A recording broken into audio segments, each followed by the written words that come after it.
welcome back to our series about our streaming setup here at Central Baptist Church that we've been setting up for them. And today's video, I wanted to take you through the setup of OBS. OBS is a free open broadcast software that you can use on PC or Mac, and you can use that to stream your services, or you can use it to stream personally. It's what I use to stream at home, or to record my videos rather.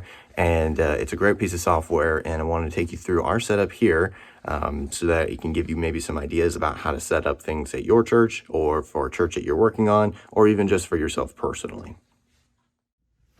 Okay, we're here at the Mac, and this is OBS, what we've got set up here. And OBS can be used on Mac or Windows. This particular one is called Streamlabs OBS. It's actually meant for gamers, but I like the way that it's got things set up, and you can move things around, and there's the images you can lock to the grid and all that other stuff. So I enjoy using it. You can use this at home, you can use this at your church, wherever. It's free software, and it's allowed, it helps you to set up your streaming pretty good. And so we can show you here that you've got your main input here, and you can see what's live or what is about to be live, and you can do your pre-setups and things like that here. And then you've got your scenes, which you can set up. Scenes are built of multiple sources, and then the sources can be anything from video to in audio to a pre-set up video, or music or images. All that kind of stuff can be sources. And then your mixer over here will just mix out the audio coming out of the sources. So here we've got our first scene, which is our pre-service scene, and this is just a slideshow of images, and you can put whatever images you want in here.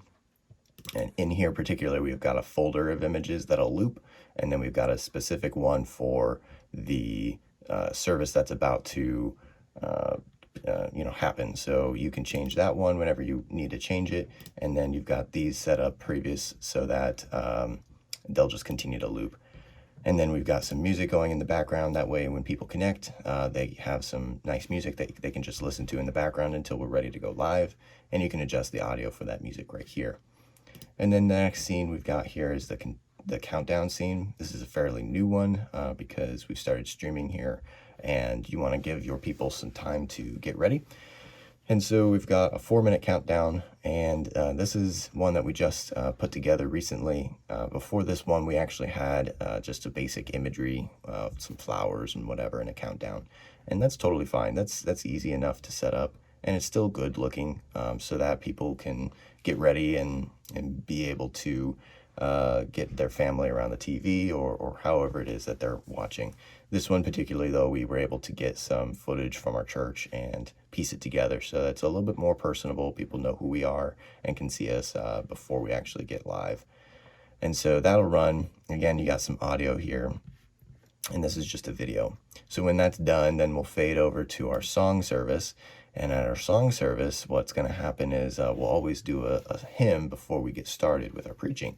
And so before, people would be here, they'd have their books open, and they'd be able to read and sing along.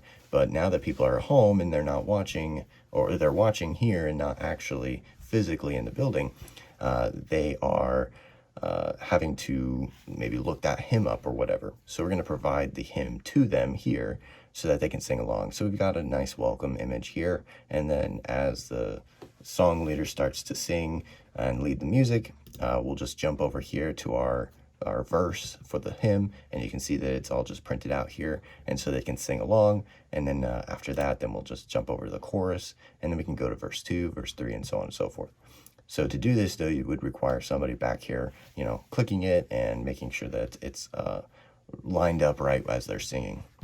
And then you can see here we've got audio and video imports. The audio import is coming from the Blackmagic Ultra Studio mini recorder, and so that's what we showed in our last video about how we're getting the audio and the video into our computer. And then the video is also using that Ultra Studio mini recorder, and it's set to 1280 by 720. I can't set this to full HD, I'm not sure why, but whenever I do, it just goes to black. So it might be a limitation of the setup. But that doesn't mean you can't stream in HD quality, and the video will end up being in HD anyways. And you can see I'm getting some audio input here from our audio from the camera, which is actually from the board. So then once the song service is over, we jump over here to the service scene, which you see that nice fade, and it goes to a full image here of the pulpit. And then as the pastor is preaching, this is our setup, and you get this nice lower third here, which is just a video that was produced, and you just all you got to do is just delay it by whatever 5-10 seconds, and then have it pop up and go away. And so this shows that you can have animations along with your audio and video input on the same scene at the same time. And then, of course, you see our audio import is here, so we've got audio coming through as well. And then we continue on with our scenes. So this is our post-service scene. This one is a pre-recorded invitation, and this is something I highly recommend, is getting with your pastor and recording an invitation without people around, so that it can just be you and him. He can speak to the camera, he can speak to the people, and put that invitation on here. That way, whenever the service ends, you can just jump right over to here. This will finish up the service for the people watching the streaming. You can continue on with your normal services at the church, and the people watching can have the custom-made invitation here. And so this is just pre-recorded. He's going to go through, give the plan of salvation and everything like that. And then at the end, it's going to give our church information. It's going to give our address and social media and phone number and everything like that. And so that's something good to add at the end of your video as well. If people are looking to get more information about you, they can find you right there in your video. And there's no worry about you having to do that during live streaming. It's just pre-recorded. So those are our scenes, and that's how we've got our streaming set up. Some other cool things about OBS down here, you can see your frames per second, you can see how much CPU it's taking, and then this is our dropped frames. This is something to keep an eye on while you are streaming, is to make sure that there's no dropped frames or very few dropped frames. If there's a lot of dropped frames and you're having some network issues, make sure that you're plugged in using an Ethernet cable and not streaming over Wi-Fi. That'll help. And then if you are still plugged in through Ethernet and you're still having dropped frames, then you might want to look into what else is going on your network to limit that. And then you can see your kilobytes per second of your stream. You can also record while you're going live. At home, when I'm doing my videos, I actually just record using OBS. It just makes it easy instead of going live. And then there's a nice feature in OBS that I just wanted to share with you guys before we wrap up. This is our, what is this called? I forget what this is called. This is like, there we go, studio mode.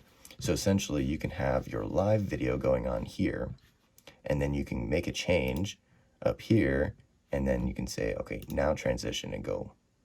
And so if I'm on countdown and I want to go to song service, but I left this one up and I needed to show this one instead, I can do that before I actually go live, and then you can do transition, and now they get the edited version. And then let's say I want to go to verse 1, and then I can transition to there. And so this makes it easy so that you're not editing the live version. You don't ever want to touch the live stuff while people are watching unless it's coordinated, because otherwise you could possibly mess something up. And this is a great way of doing that. This studio mode will certainly help with that setup. Just a few other settings that you can use with your OBS setup to make it a full HD would be to change the canvas resolution and the scaled resolution to 1920 by 1080 and your frames per second to 60. That'll provide you that HD quality, even though you may be, your input may be a 720 by 128 input. You can also change your output here to a video rate of 4500. And all of this should help your stream be a little bit more smooth and make sure that it is of HD quality on YouTube. So yeah, thanks for watching that video, and I hope that you continue on in our series. We're going to look at how to stream to YouTube, how to stream to Facebook, and just some other extra things we've got set up here to help you guys out with your streams. Thanks for watching.